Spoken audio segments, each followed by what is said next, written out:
네, 여러분 안녕하세요. 사회학과의 김중백입니다.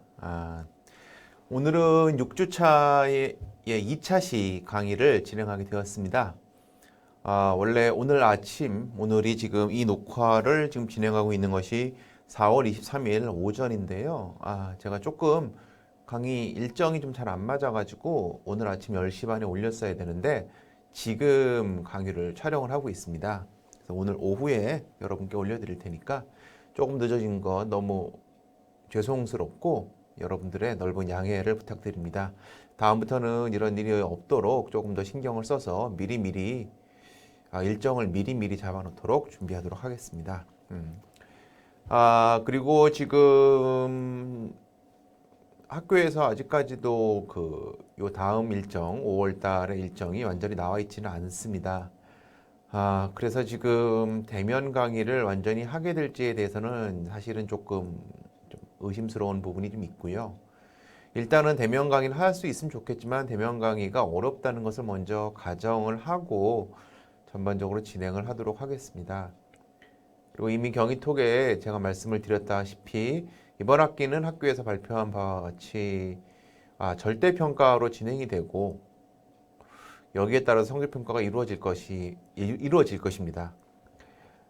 그래서 평가도 그냥 시험을 진행하려고 여러 가지로 고민을 해 보았었는데 현재 시스템의 문제나 시스템이 설령 완성이 된다고 치더라도 이 과목의 특성상 에세이 시험 같은 경우는 충분히 문제를 제출하고 1시간 반 안에 본인이 자료를 설령 참조한다고 치더라도 직접 답을 작성해서 제출하는 것이 충분히 어떤 시험으로서의 역할을 할 수 있지만 이 통계학 같은 경우는 사실은 좀 어려운 부분이 있어요. 아무리 여러분들의 어떤 선의, 호의를 100% 저는 믿습니다만은 그럼에도 불구하고 어떤 공정성의 문제가 완전하게 해결되기는 좀 어려운 상황입니다. 그래서 이제 경희톡에 올린 바와 같이 이번 학기는 3번의 보고서 제출로 평가를 대신을 하도록 하겠습니다. 사회통계학 시간에 평가를 보고서로 한다는 것이 사실 굉장히 이례적인 것은 맞습니다. 이례적인 것은 맞는데 여러분들에게 의견을 들어보았을 때 한 60대 40 정도로 보고서와 시험의 비중이 저에게 알려주셨어요.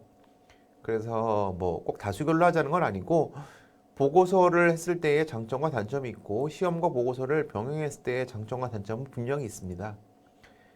근데 아무래도 시험을 시행했을 때에 만에 하나 있을지도 모르는 단점이 완전하게 현재 극복되지 않은 상황입니다. 그래서 이번 학기는 부득이하게 죄송해요. 부득이하게 보고서를 할 수밖에 없다는 점을 널리 양해 부탁드리고요. 그래서 오늘은 먼저 진도를 본격적으로 나가기 전에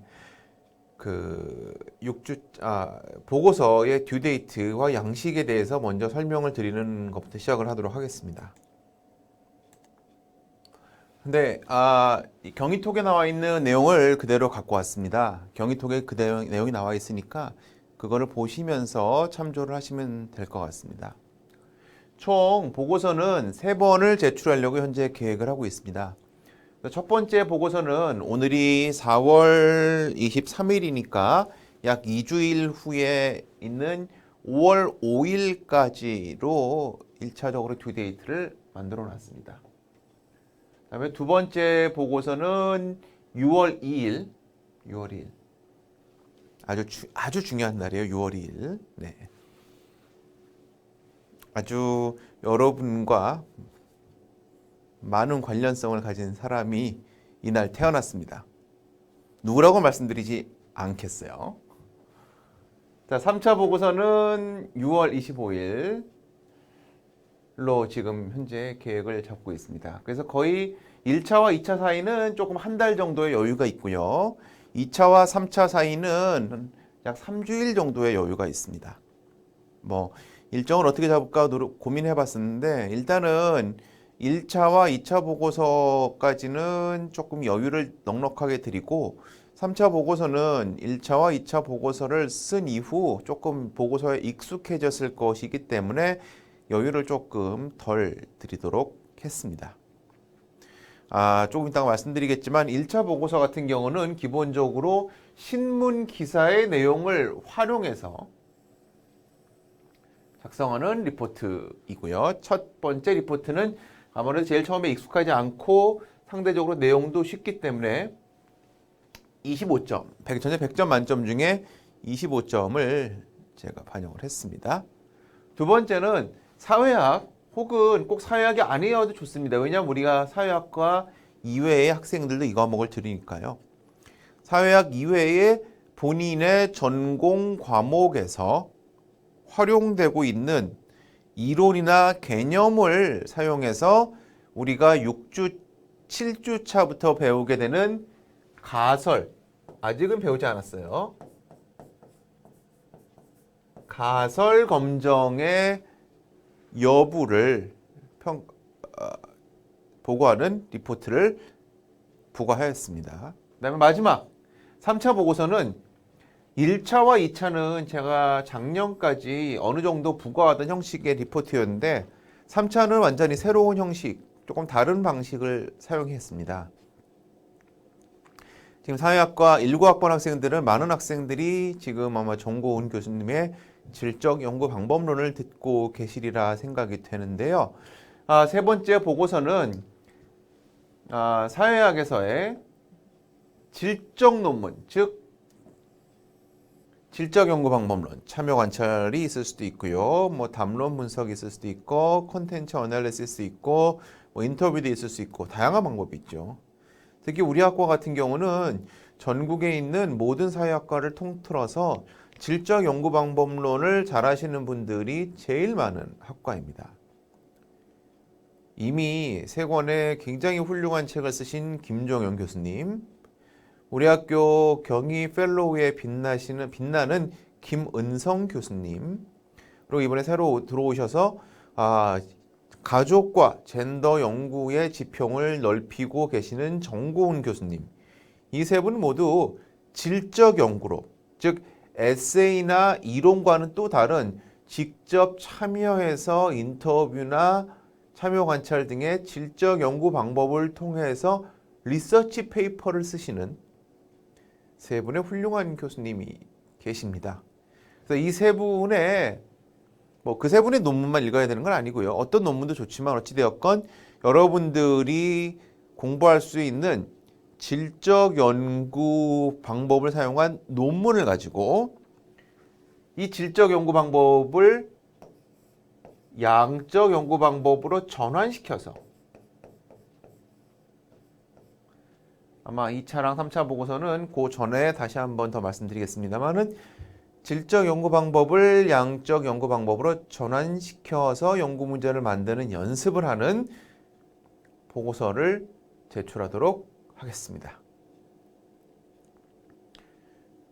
그리고 디테일한 부분은 지금 경위통에 나와 있으니까 여러분들이 그걸 보고 참고를 하시면 좋을 것 같고요. 오늘은 일단은 첫 번째 보고서고 그러다 보니까 일단은 1차 보고서에 집중을 해서 말씀을 드리도록 하겠습니다.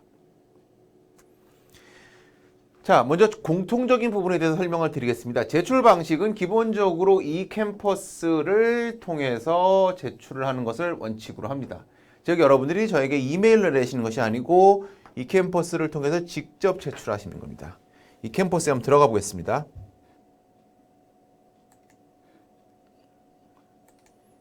여러분들이 지금 이 캠퍼스에 들어가 보시면은 이게 제 눈에 보이는 이 캠퍼스의 그 세팅이기 때문에 여러분들하고는 조금 다를 수도 있을 것 같아요. 근데 여러분들이 보시면은 이 7주차에 보고서 1이라는 부분이 있습니다. 7주차에 보고서 1에 제가 여기 나왔던 내용들, 경위통 내용들을 다시 또 설명을 붙여 놓았습니다. 그래서 여기서 이제 과제 제출 기간입니다. 지금도 과제 제출하실 수 있어요. 아직 쓰진 않으셨겠지만. 그래서 5월 5일 어린이날 오후 11시 59분까지 마감이 되도록 되어 있습니다. 여러분들이 요 란을 들어가시면 아마도 보고서를 제출을 하실 수 있도록 되어 있을 겁니다. 제가 여러분들 세팅을 볼 수가 없어서 여러분들이 어떤 세팅으로 제출할 수 있는지는 제가 한 번은 더 확인해 봐야 됩니다만은 어찌되었건 7주 차에 강의 컨텐츠에 보시면은 이렇게 나와 있음을 여러분들이 확인할 수 있을 겁니다. 그 다음에 제가 조금 요거에 대해서 하나 설명을 드리면은 지금 현재 강의 동영상은 유튜브와 역시 또 여기에 동시에 올라오고 있어요. 제가 동시에 올려는 놓습니다. 다만 지금 서버상 이것이 문제가 있을 가능성이 5월 달에 발생할 수도 있어서 현재는 이번 학기는 그냥 유튜브로 가기로 한 것이고요. 그리고 이거를 들었다고 해서 제가 출석 체크를 할 수 있는 것이 아닙니다. 출석 체크는 할 수는 있어요. 근데 이번 학기는 그냥 유튜브로 가기로 했기 때문에, 그리고 여러분들이 유튜브에 잘 응답을 남겨주고 계시기 때문에 조금은 귀찮지만 유튜브를 보시고 거기에다가 댓글을 남기는 방식으로 출석 체크를 하도록 하겠습니다. 두 번째는요. 보시면은 여기에 이런 내용들이 나와 있어요. 이 챕터 4 요렇게 나와 있는 것들 있죠. 요거는 강의 노트들입니다. 챕터 3, 4, 5, 6. 챕터 6까지 올라와 있어요. 근데 또 뭐가 올라와 있냐? 여기 보면 PDF도 올라와 있습니다. 아그레스티 5th edition, 챕터 3, 챕터 4, 챕터 5. 이건 무엇이냐면요. 제가 한번 눌러볼게요. 여러분들이 보셨을지 모르겠는데 제가 한번 눌러보겠습니다. 네, 이게 뭐냐면요. 여러분들 가운데서 선배들의 책이나 이런 거를 빌려가지고 선배들의 책을 빌려서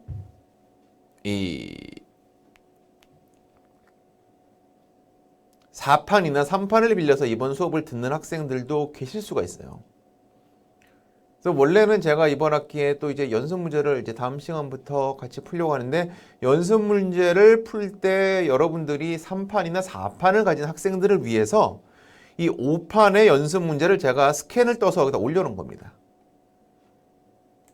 여기만 그런 게 아니고 요 뒤에도 마찬가지예요. 4장, 5장도 그렇고 예를 들어서 6장도 챕터 6라고 돼 있는데 여러분들이 열어보시면 이런 식으로 되어 있습니다.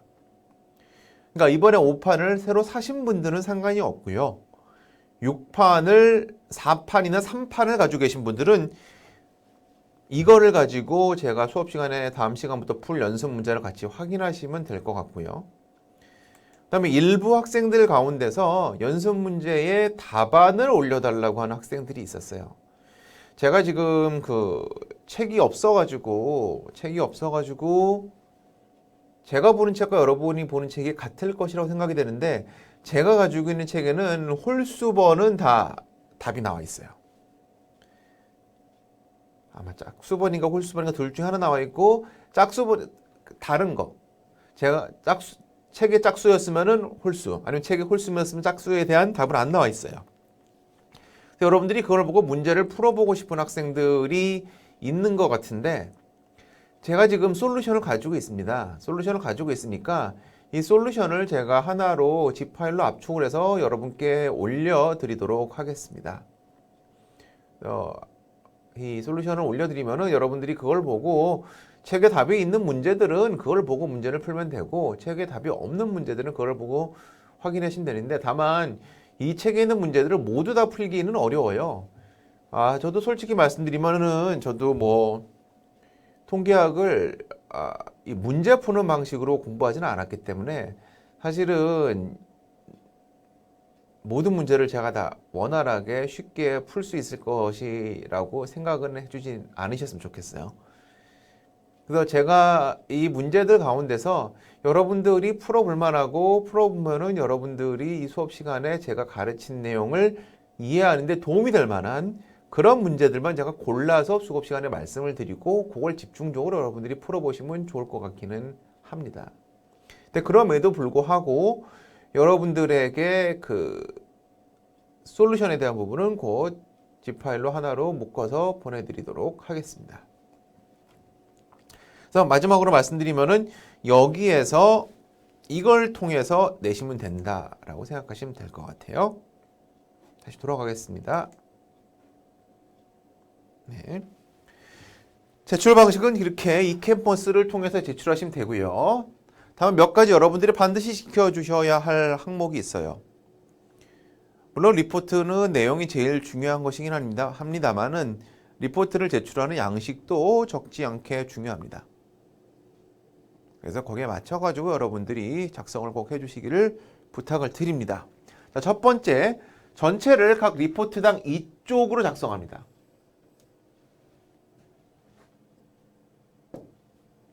이쪽. 더 쓴다고 가점 들이지 않아요. 감점 들어갑니다. 그리고 1쪽에 난 모든 것을 다 하고 싶다. 뭐 굳이 하시지 말란 얘기는 안 하겠어요. 하지만 제가 여기서 제시하는 부분을 충실하게 쓰면은 한쪽보다는 좀 더 많은 쪽이 필요할 것이라고 생각이 돼요. 그래서 리포트는 2쪽으로 반드시 작성을 해 주시도록 부탁을 드립니다. 그리고 표지는 하지 않습니다.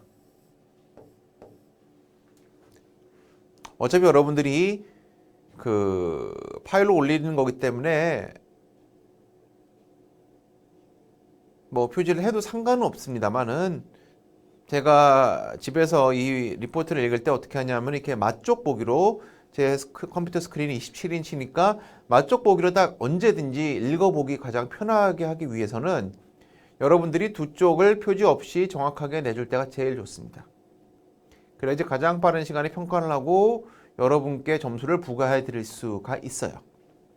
그러니까 반드시 표지는 하지 않고 이쪽으로 작성하고요.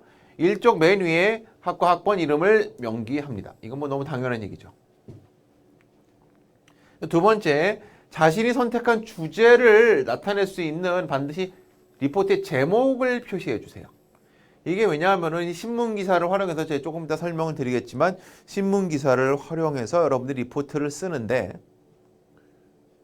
일단은 여러분들이 뭐에 대해서 쓸 것인지에 대해서 제가 그 제목을 보고 먼저 게스를 할 수 있고 제목을 보고 마음의 준비를 하고 들어가야 하는 거죠.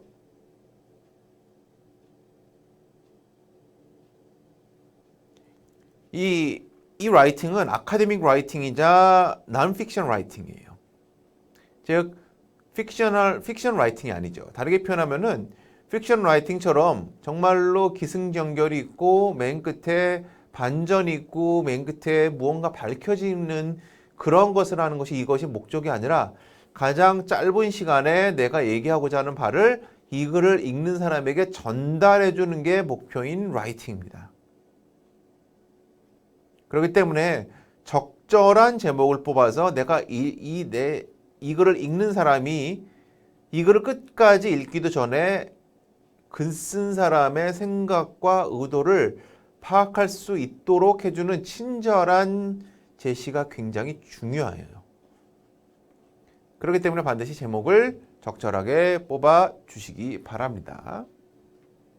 그리고 중요한 것 또 하나는 여러분들이 낸 라이팅을 제가 하나로 쭉 소팅을 해야 되기 때문에 반드시 학번과 이름을 제목으로 하는 뭘로? PDF로 작성해 주세요. docx, hwp 혹은 txt 다 사양입니다. 무조건 여러분들은 PDF로 작성하시고 PDF도 어떻게 하냐? 예를 들어서 93 자꾸 제가 제 학번을 쓰네요. 93100118 김땡땡으로 제목을 해주세요. 반드시요. 왜 그러냐? 그렇게 해야만 여러분들의 어떤 이 글들을 일관성 있는 기준에 분류할 수 있고 제가 가장 쉽게 채점을 할 수가 있기 때문입니다. 반드시 지켜주세요. 그리고 요 뒤에 이제 오늘 제가 설명을 드리겠지만 제시되는 모든 내용을 빠짐없이 포함하세요. 빠짐없이 포함하기 위해서는 어떻게 하냐? 요 다음 페이지에 나오겠지만 거기에 나오는 내용들을 종합하지 말고 항목별로 정확하게 번호를 맞춰서 제가 요 다음 페이지에 설명드리겠지만 6개인가 7개 항목에 대해서 써달라고 말씀을 드릴 거예요. 그 항목별로 그대로 번호를 붙여서 써주시기 바랍니다. 그래야만 제가 항목별로 잘된 부분과 잘못된 부분을 빨리 파악하고 코멘트도 드리고 채점을 할 수가 있어요. 하나로 뭉뚱그려 쓰지 말고 항목별로 반드시 구분해서 써주기 바랍니다. 그래서 결론적으로 이 모든 형식적인 부분이 반드시 지켜지기를 바랍니다. 아무리 내용이 좋아도 위의 사항을 지키지 않는 경우는 내용의 중심성과 관계없이 미안하지만 감점합니다. 미안하지만 감점이에요. 리포트의 굉장히 중요한 부분 가운데 하나는 리포트를 부과하는 사람이 제시하는 가이드라인에 정확하게 맞춰서 제출하는 겁니다. 제가 제시하는 가이드라인이 때로는 조금 부당하다고 생각될 수도 있고, 내가 보기엔 이렇게 하면 더 효율적이라고 생각하실 수도 있어요. 여러분들의 의견을 충분히 존중합니다. 여러분들의 의견이 틀렸다는 게 아니라 저는 어찌되었건 이 수업을 가장 효율적으로 운영되는 방안이 이거라고 생각해서 이렇게 부과를 하는 거기 때문에 여러분들의 여러 가지 생각을 가지고 있고 나중에 저에게 건의하실 수는 있는 건 있어요. 저도 충분히 그런 거는 필요하고 의미 있다고 생각을 하지만 그럼에도 불구하고 일단은 이번 학기에는 이 방식에 맞춰서 리포트를 작성해 주시기를 부탁드립니다.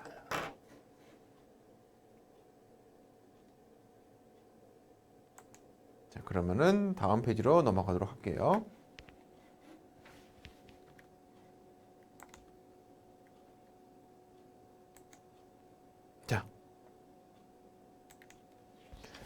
자, 그럼 1차 과제를 설명드리겠습니다. 1차 과제는 기본적으로 뭐냐면 신문 기사를 분석하여 1차 과제의 큰 부분은 첫 번째 신문 기사를 분석하여 다르게 표현하면 신문 기사를 활용해서 혹은 신문 기사에서 인사이트를 얻어서 제일 핵심적으로 통계적인 부분은 뭐냐면은 신뢰 구간의 의미를 이해하는지 평가하려는 겁니다.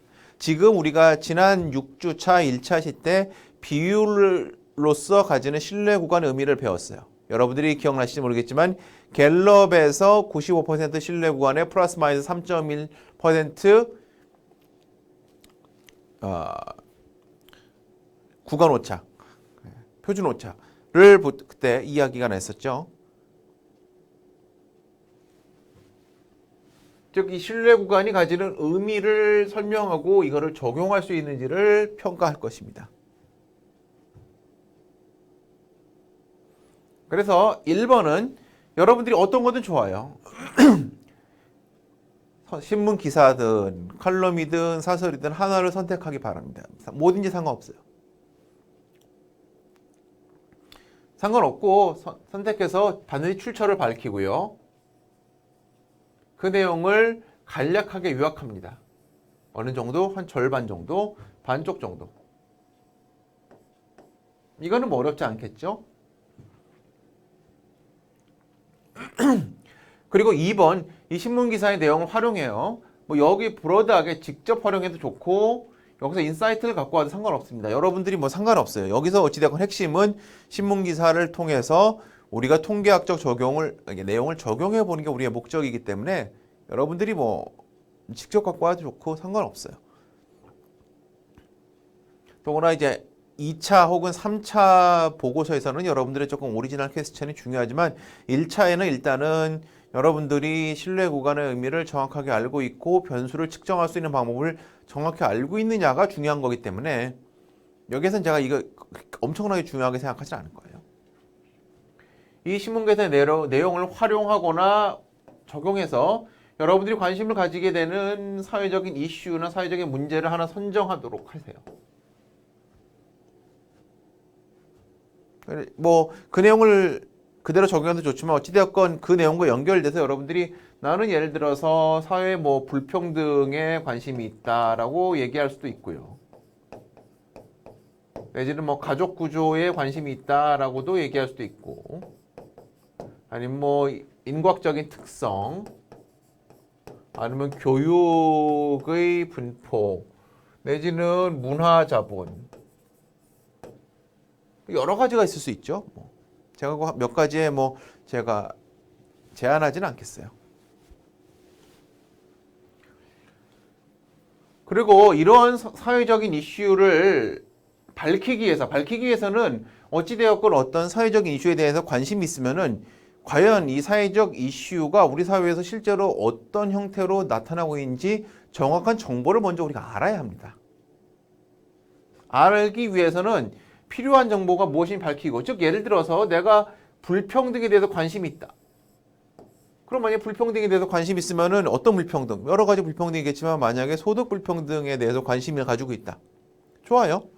그러면 내가 필요한 정보가 뭐냐? 나는 소득이 필요하다. 어떤 소득? 예를 들어서 뭐 연간 소득도 있을 수도 있고 가처분 소득도 있을 수 있고 뭐 여러 가지 종류의 소득이 있을 수 있겠죠.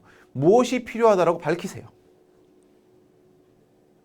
그리고 이 정보를 얻기 위한 모집단을 제시합니다. 예를 들어서 소득에 대해서 밝히고 싶은데 예를 들어서 내가 밝히고 싶은 소득은 서울 지역에 사는 사람들의 소득이다. 전국 성인의 소득이다. 아니면 상위 몇 %의 소득이다. 상관없어요. 여러분들의 연구 문제와 상상력으로 해결하면 되는 겁니다. 다만 여러분들이 알고 싶은 정보가 무엇이라는 걸 정확히 적용했을 때 이 정보를 정확히 알고 이 정보의 내용이 적용되는 모집단이 누군지는 정확하게 밝혀주셔야 되는 거죠. 모집단이 누구냐는 것은 별로 그렇게 중요하진 않아요. 다만 여러분들이 알고 싶은 정보의 출처가 되는 그 모집단이 뭔지를 그 연계성은 정확하게 매치가 되어야 된다 라고 생각을 해주시면 되고요. 그리고 이 모집단에서 어떻게 샘플을 추출할지를 설명해 주시기 바랍니다. 기본적으로 우리 교과서 2장에 샘플 추출 방법이 나와 있어요. 상관없습니다. 그걸 활용해도. 다만 혹시라도 뭐 조금 더 활용하고 싶으면은 시중에 나와 있는 다양한 조사 방법론 교재를 추가로 참고해도 좋습니다. 뭐 이것도 그렇게 엄청나게 중요한 건 아니에요. 왜냐하면은 실질적으로 이 수업에서 어떤 샘플링 기법을 아주 전문적으로 다룬 것도 아니고 여러분들이 최소한의 샘플링 기법에 대해서 어떤 것들인지 알고는 있어야 된다는 것. 다만 이런 식으로 답안을 작성하면 안 돼요. 샘플을 추출할 것입니다. 이런 식으로 작성하면 안 되는 거죠. 왜 안 될까요? 우리가 신뢰 구간을 찾는다는 이야기는 쉽게 표현해서 모수가 어떤 확률로 예를 들어 95%든 99%든 어떤 확률로 위치할 구간을 추정한다는 것인데 구간을 추정하기 위해서는 반드시 어떤 표집이 이루어야 되냐? 랜덤 샘플링, 즉 확률 표집이 이루어져야 되는 거죠. 즉 확률 표집에 해당되는 샘플링 기법을 여러분들이 적절하게 설명할 수 있어야 됩니다.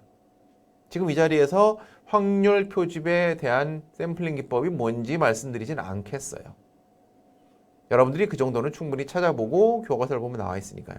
어찌되었건 확률 표집과 비확률 표집을 구분할 수 있느냐에 대해서는 제가 명확하게 평가 요소로 볼 것입니다.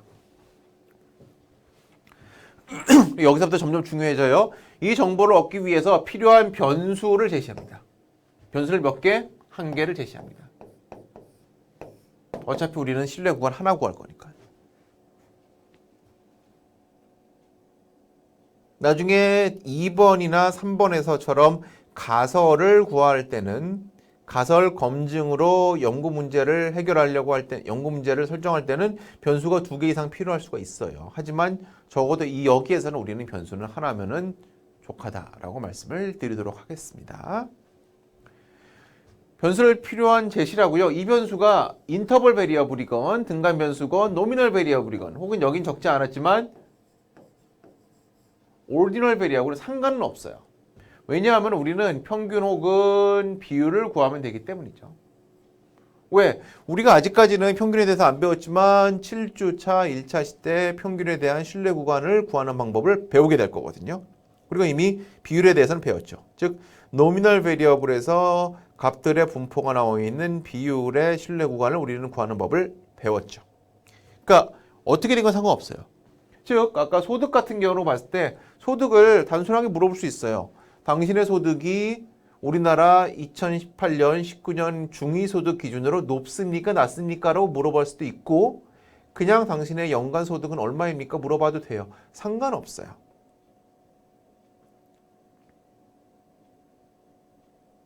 왜? 우리는 두 가지 다 한 가지 방법이 배웠고 한 가지 방법은 다음 시간에 배울 거니까. 다만 중요한 것은 이 변수를 어떻게 측정하는지는 구체적으로 설명할 수 있어야 돼요. 예를 들어서 소득을 측정한다. 이렇게 쓰면 틀린 얘기죠. 왜냐하면 소득이라는 건 너무 다양하게 있죠. 월평균 소득일 수도 있고 연평균 소득일 수도 있고 가처분 소득일 수도 있고 이자 소득일 수도 있고 금융소득일 수도 있고 굉장히 다양하단 말이죠. 뭐가 되건 상관없어요. 하지만 정확하게 명시는 해줘야 된다는 거죠. 그리고 동시에 소득을 어떻게 측정할지도 정확하게 해줘야 된다는 거죠. 10,000원 단위, 100만 원 단위, 1,000만 원 단위로 할지 아니면 그냥 그야말로 원 단위로 할지 그 자체에 대해서 제가 따로 평가하지는 않겠지만 어떤 식으로 평가를 할 건지에 대해서 측정을 할 것에 대해서 명확하게 제시해 줄 필요는 있습니다. 네. 그렇기 때문에 이 값 어떻게 우리가 측정할지를 봐야 되고요. 만약에 내가 노미널 베리어블 같은 경우는 예를 들어서 정확하게 이 노미널 베리어블에서 죄송합니다. 이 노미널 베리어블에서 측정하고 싶은 값이 뭔지 명확하게 해줘야 돼요.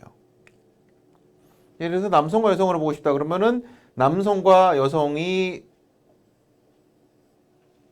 내가 선택할 수 있는 모든 값이며 각각 0과 1로 코딩될 거다라는 식으로 표현을 해줘야 되는 거죠.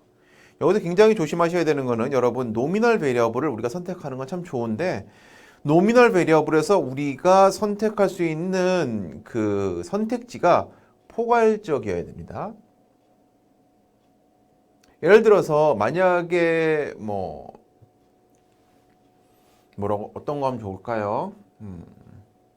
만약에 우리가 학력 같은 경우를 노미널 베리어블로 표시하고 싶을 때도 있어요. 근데 만약 학력 같은 경우는 노미널 베리어블로 표시하고 싶을 때가 있는데 만약에 대졸이 있고 그다음에 고졸이 있고 어떻게 표시하는 거는 여러분들이 상관이 없지만 응답자가 적어도 여러분들이 제시한 카테고리 중에 반드시 한 개는 들어갈 수 있도록 여러분들은 표시를 해주셔야 돼요. 이건 굉장히 중요한 채점 포인트입니다. 여러분들이 변수를 만드실 때 반드시 인클루시브하게 해야 돼요. 나 여기 어디 들어가지? 내가 들어갈 데가 없는데? 라고 이렇게 변수를 만드시면 안 된다는 말씀이죠. 이해가시겠어요?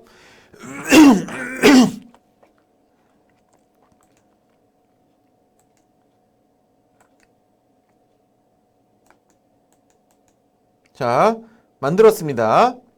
만들었으면은 여기서부터는 조금 여러분들이 좀 어색할 수도 있는데 그냥 편하게 생각하시면 돼요. 여러분들이 선택한 변수의 평균값이나 혹은 비율을 어떻게 그냥 자의적으로 설정하시면 돼요. 어떤 값을 해도 상관없어요. 물론 여기 나와 있는 것처럼 평균의 경우는 표준 편차까지도 여러분들이 자의적으로 설정을 하셔야 돼요. 말씀드렸죠? 특정한 정답은 없습니다. 적정한 수준에서 선택하시면 되고요. 만약에 이 값이 어떻게 될지 감이 없으면은 교과서의 예들을 참조하시면 되고요. 아니면은 신문에 나와 있는 유사한 통계를 참조하셔도 큰 상관은 없습니다.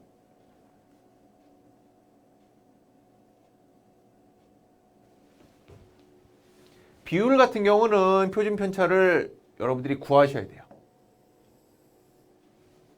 어떻게 해결하는지는 아시죠? 왜? 우리가 지난 시간에 배웠으니까.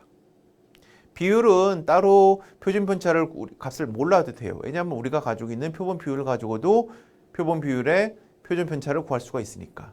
하지만 평균은 그럴 수가 없죠. 그렇기 때문에 여러분들이 평균의 경우에는 자의적으로 표준 편차를 하나 만드시면 될 것 같아요. 다만 표준 편차가 너무 커도 문제고 너무 작아도 문제겠죠. 그래서 여러분들이 일반적으로 이렇게 생각하시면 좋을 것 같아요.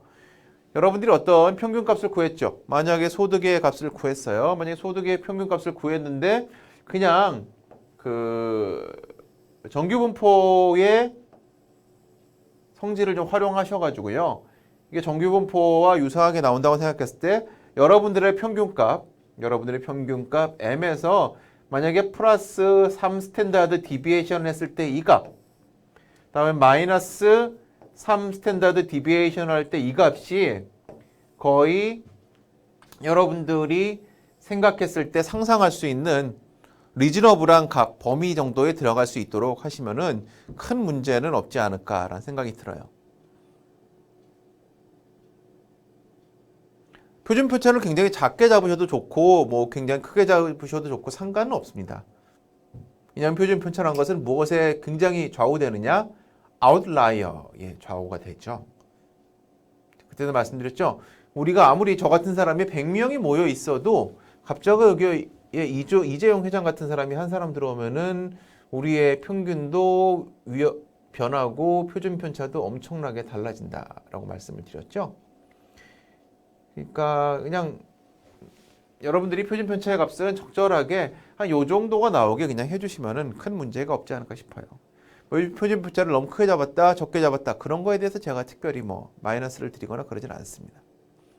다만 분명한 것은 비율인 경우는 표준 편차를 구하는 공식이 분명히 있기 때문에 요거에 대해서는 여러분들이 예를 들어서 뭐 박물관을 일주일에 1회 이상 가지 않는다. 그래가지고 1과 0을 나누었을 때 그리고 박물관을 일주일에 1회 이상 간다가 비율이 20% 얘가 80%라고 했을 때 표준 편차를 구해보면요. 이걸로 해서 구하든 이걸로 해서 똑같죠. 똑같게 돼 있어요. 왜 똑같은지는 여러분들이 해보시면 압니다. 제가 여기서 말씀드리지 않을게요. 하지만 anyway 여러분들이 표준 편차를 구해야 됩니다.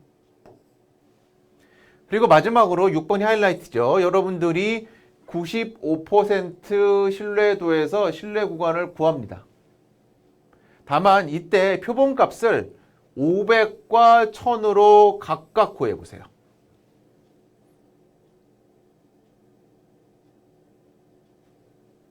어떤 신뢰도에서 95% 신뢰도에서. 즉 처음에는 쉽게 표현해서 1번은 5세 자꾸 닿는 것 같아요. 자, 쉽게 표현해서 6-1은 95%의 n은 500. 6-2는 95%의 n은 1000. 그 다음에 6-3은 99%의 n은 500.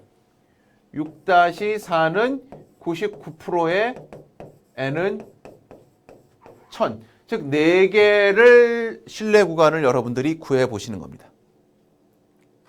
이렇게 구해 보다 보면 당연히 4개가 다를 수밖에 없어요.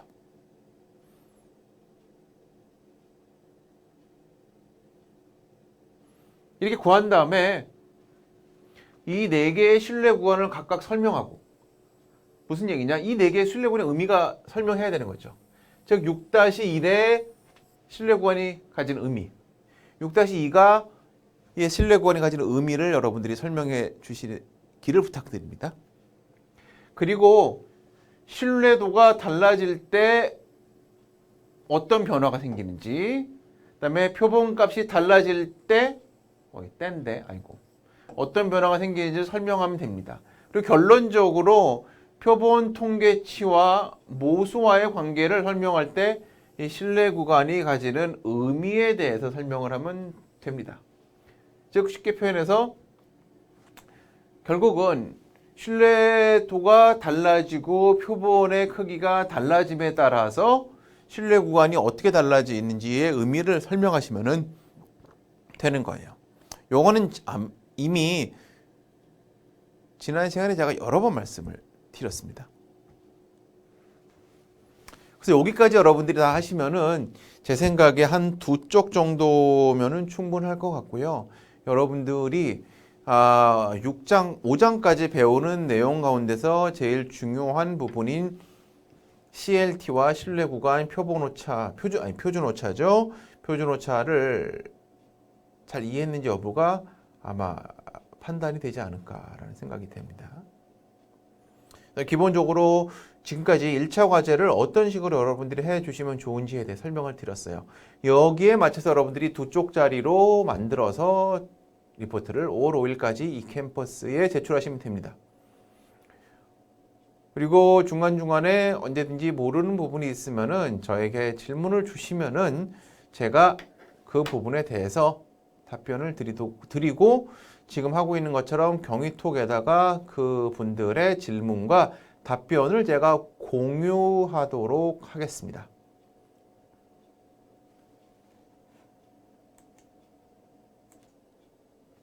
네. 그러면은 오늘 남은 시간에는 지난 시간에 배운 거를 간단하게 복습하면서 요 다음 부분에 대해서 인트로덕션을 하고 요 다음 시간에 평균을 사용한 신뢰 구간을 구하는 걸 마치고 연습 문제 특히 4, 5, 6장에 집중해서 같이 풀어보도록 하겠습니다. 지난 시간에 우리가 맨 끝에 이걸로 이제 맞췄던 걸로 기억이 돼요. 지난 시간에 맨 끝에 요걸 해야겠죠? 맨 끝에 갤럽에서 조사했을 때 어떻게 해서 이 표본오차의 신뢰 수준이 나오고 이 신뢰 수준을 어떻게 계산했는지 기억나시죠? 왜 1000명일 경우에는 언제나 3.1%가 나오고 n이 500일 때는 4.4%가 나온지 그때 말씀을 드렸어요. 즉 1.96 곱하기 루트 0.5의 제곱을 하고 이거를 1000으로 나누면은 이것이 0.031쯤 approximately 나온다라고 그때 말씀을 드렸죠. 그때 여러분들 기억나세요? 아이고.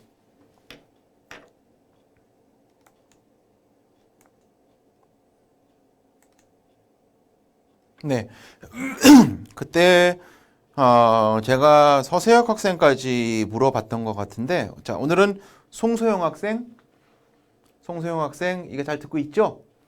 송소영 학생, 제가 지난 시간에 왜 리서치 회사들이 이런 식으로 표본 오차를 구하는지 그때 제가 말씀을 드렸어요. 왜 그랬었죠? 저게 원래 사실은 맞는 방식은 아니죠. 왜? 원래 이렇게 구하면 안 되는 거예요. 왜냐하면은 왜 그랬죠? 왜 이렇게 구하는 게 틀린 거다 그랬죠, 그때? 거기에 대해서 왜 이 방식으로 구하는 게 원칙적으로는 틀리는데 이쪽에서는 이렇게 쓰고 있다에 대해서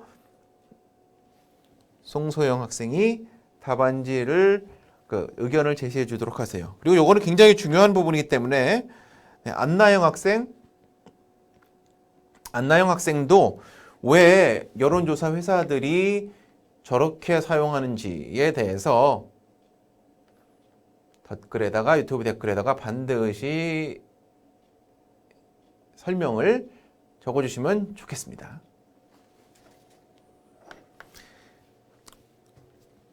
이게 왜 그러냐면은 그때도 말씀드렸다시피 원칙적으로 표본 오차를 구하기 위해서는 이렇게 구하는 거죠. 이렇게 구하면은 실질적으로 구한 비율에서 그 비율이 만약에 0.46이 나왔으면은 0.46 곱하기 0.54고 비율이 0.3이 나왔으면 0.3 곱하기 0.7 이런 방식으로 해야 되는 게 맞는데 이제 문제는 그렇게 되면은 모든 변수마다 뭐가 달라진다? 표본 오차가 달라지죠. 모든 오차마다 표본 오차가 달라져요. 모든 변수마다. 근데 여론조사 회사들은 그렇게 할 수는 없죠. 왜냐하면 여론조사 회사들은 가장 일관되게 안전한 방법을 사용하고 싶으니까요. 다르게 표현하면 가장 보수적이고 가장 안전한 표준오차. 제가 자꾸 표준오차가 아니죠. 표본오차죠. 죄송합니다. 왜냐하면 표준오차는 여기에서 요거까지만 해당되는 거고요. 표본오차는 여기에다가 뭘 곱한다? 신뢰도에 이걸 곱하는 것. 95% 같은 경우는 1.96을 곱한 거죠. 요게 표본 오차입니다. 이건 제가 실수한 부분이에요. 왜 그러면 0.5를 쓰느냐? 0.5를 넣었을 때가 어떻게 된다? 표본 오차가 가장 큰 값이 나오죠. 이건 제가 계산 안 해봐도 여러분들이 해보세요. 즉 0.5 곱하기 0.5의 루트를 씌우면 얼마죠? 0.5 곱하기 0.5의 루트 씌우면 0.5죠.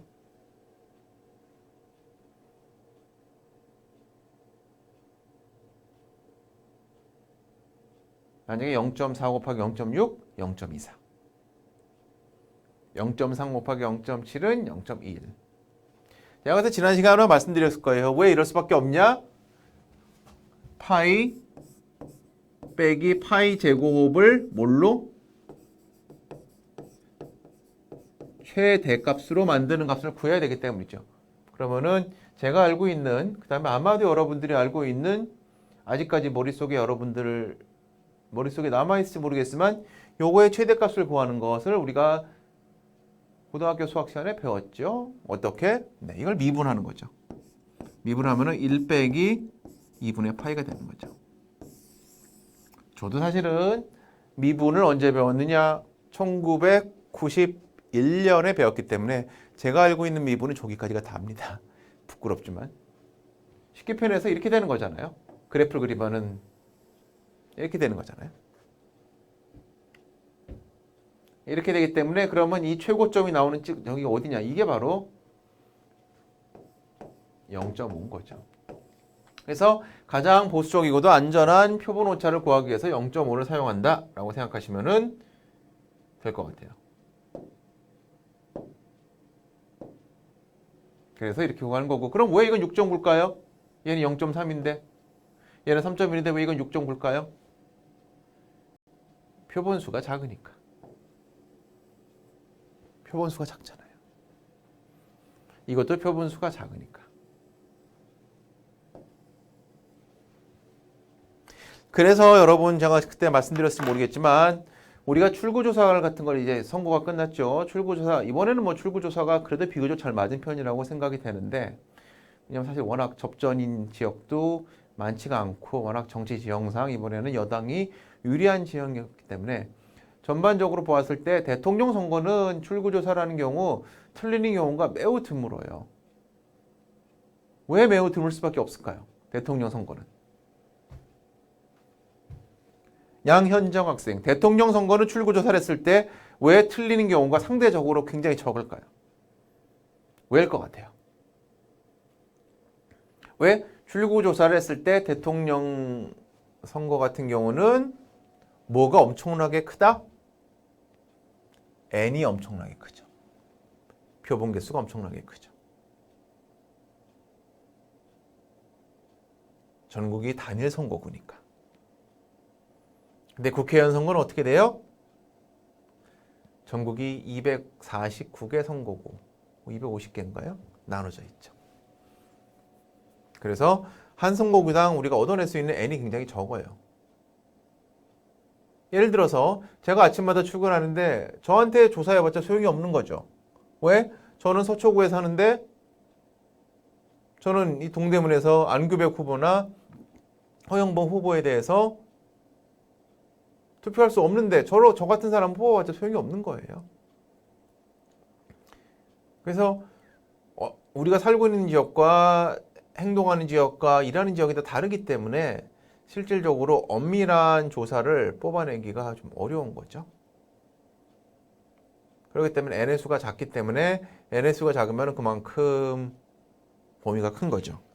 즉, 이 플러스 마이너스 3.1%는 무슨 얘기냐면은, 자, 52대 48의 여론조사가 나왔어도 1000명을 기준으로 한 여론조사에서는 뭐라고 표현할 수밖에 없다? 52%를 얻은 후보 A가 48%를 얻은 후보 B보다 앞설 것으로 95% 신뢰도상에서 예측할 수 있다, 없다?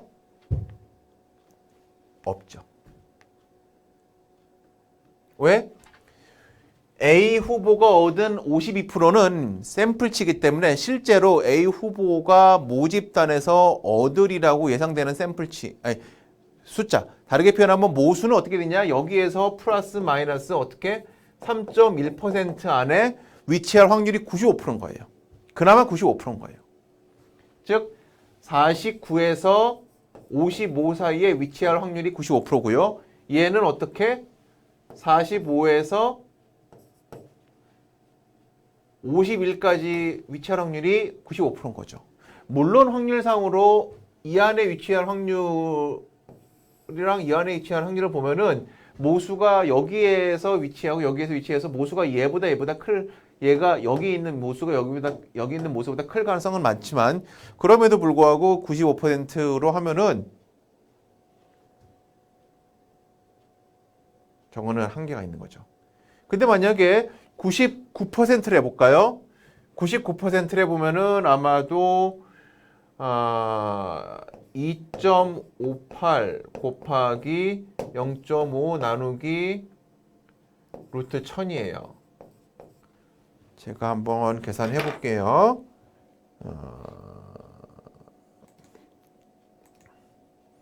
계산기가 있겠죠? 잠시만요. 계산기다. 자, 2.58 곱하기 0.5 나누기 1000의 루트니까 한 32쯤 될 거예요.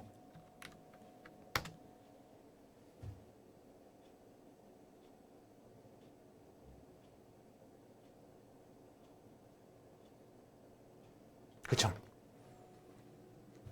그러니까 99% 하니까 실내 구간은 더 넓어지죠. 실내 구간이 더 넓어지면은 어떻게 된다? 이 두 사이에 차이가 있다고 말하기가 더 어려워지는 거예요. 왜냐하면은 그러면 4%가 되죠. 쉽게 표현해서 52%에서 4%니까 48에서 56까지 있을 확률은 99%가 되는 거죠. 그러니까 모수가 저 안에 위치할 확률이 99%가 된 거는 좋지만 그렇게 따지면은 이 실내 구간은 더 넓어지기 때문에 이 50이랑 48의 차이가 있는지 알 수 있는 방법은 더 적어진다는 거죠. 그러면 반대로 이렇게 안 하고요, 여러분. 그렇게 안 하고 그러면은 여기서 얘를 표본의 개수를 늘려볼 거예요. 그러면은 1.96 곱하기 0.5 나누기 아까 우리가 표본을 1000으로 했는데 표본을 만으로 해볼까요? 그러면 아니면은 뭐 계산하기 좋게 뭐 예를 들어서 500 그 너무 많고 500 200 100 100으로 해볼게요. 네, 자 표본이 10,000명이다. 즉 나누기 루트만 해보죠. 그럼 이거를 나누기 어떻게 할까요? 나누기 루트만이니까 100이죠. 보세요. 무슨 말일까요?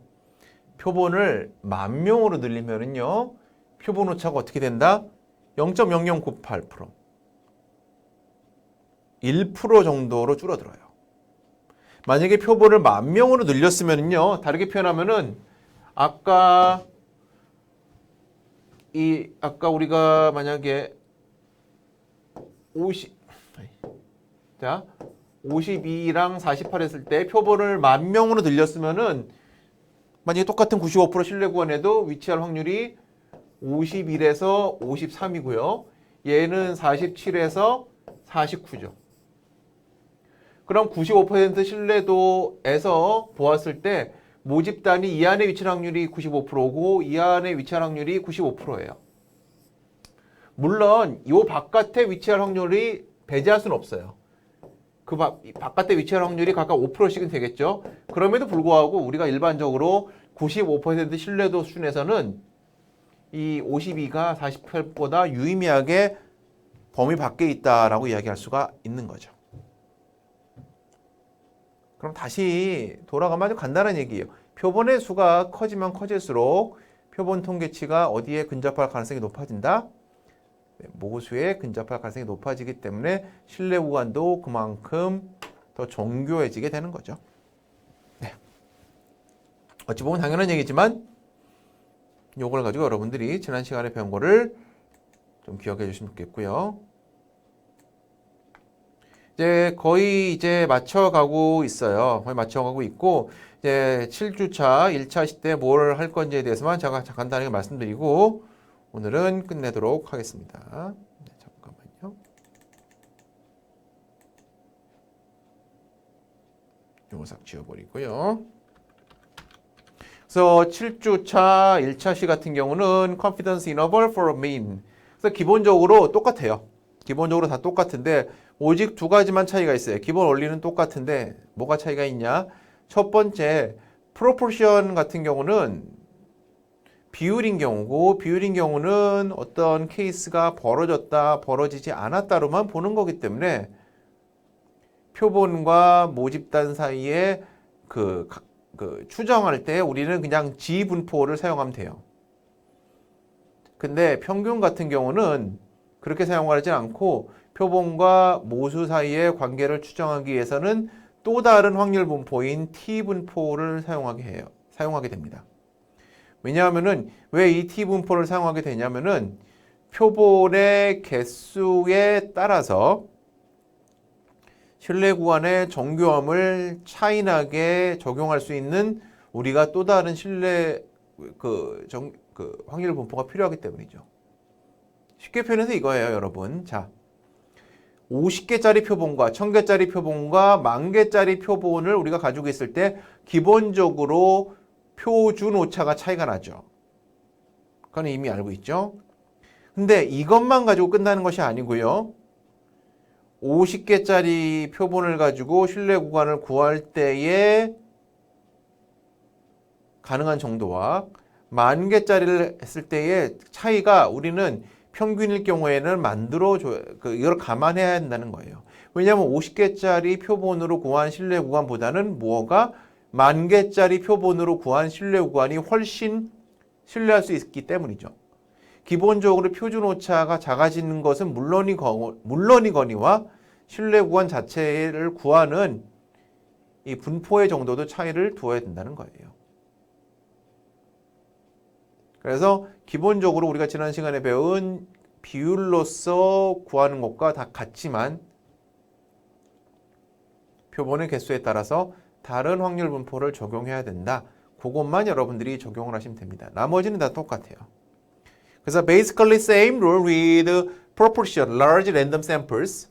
The sample mean has approximately a normal sampling distribution with mean and standard error. 이거 무슨 얘기일까요? CLT가 적용된다는 이야기죠. Thus, in order to estimate the pi, 저도 이게 맨날 헷갈려요. 이게 표본 오차죠. 그래서 we construct confidence interval using sample mean and sample standard deviation. 그래서 표본에서도 비율에서도 우리가 확인했듯이 죄송해요. 표본 평균과 표본 표준 편차를 가지고 우리는 모집단의 모수를 추정하는 신뢰 구간을 구합니다.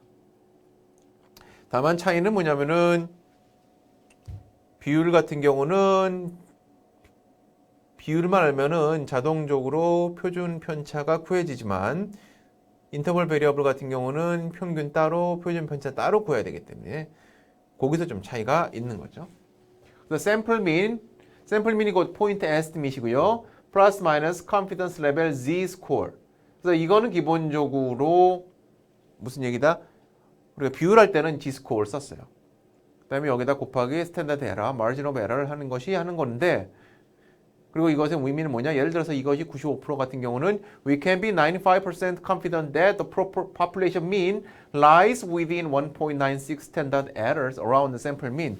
무슨 얘기냐면은 population mean이 저렇게 구성한 confidence interval 안에 위치할 확률이 95%라는 거죠. 그리고 이 확률이 95%라는 것은 무슨 얘기냐면은 n개로 구성된 샘플을 반복해서 뽑았을 때 무한정 반복해서 뽑았을 때 전체 가능한 n개의 샘플로 구성된 신뢰 구간 가운데 95%는 모수를 포함할 것이다. 그 의미라는 걸 우리가 지난 시간에 말씀을 드렸다라고 생각하시면 될 것 같아요. 네. 여러분 오늘은 여기까지 하면 될 것 같고요. 오늘 벌써 1시간이 지났기 때문에 이 정도 하면 될 것 같고 이제 과제에 대해서 여러분들이 잘 판단을 하고 과제를 양식에 맞춰서 준비해 주시면 좋을 것 같고요.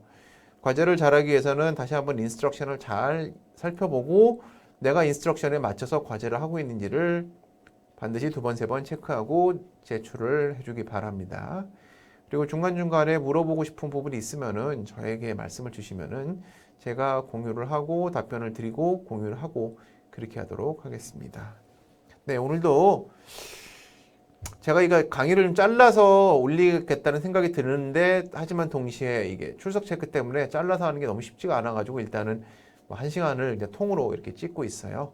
여러분들이 중간중간에 지루할 때는 조금 강의를 쉬어가면서 듣고 아니면 조금 스피드를 빠르게 해서 듣더라도 여러분들이 이 강의를 가급적이면 열심히 들어줘서 비록 우리가 비대면 강의를 하고 있지만 여러분들이 통계에 대해서 이번 학기에 기본적인 이해, 그다음에 기본적인 관점이 좀 잘 정립되는데 도움이 되면 좋겠습니다. 자, 오늘은 여기까지 하도록 하고 7주차 1차 시에 다시 뵙도록 하겠습니다. 고맙습니다.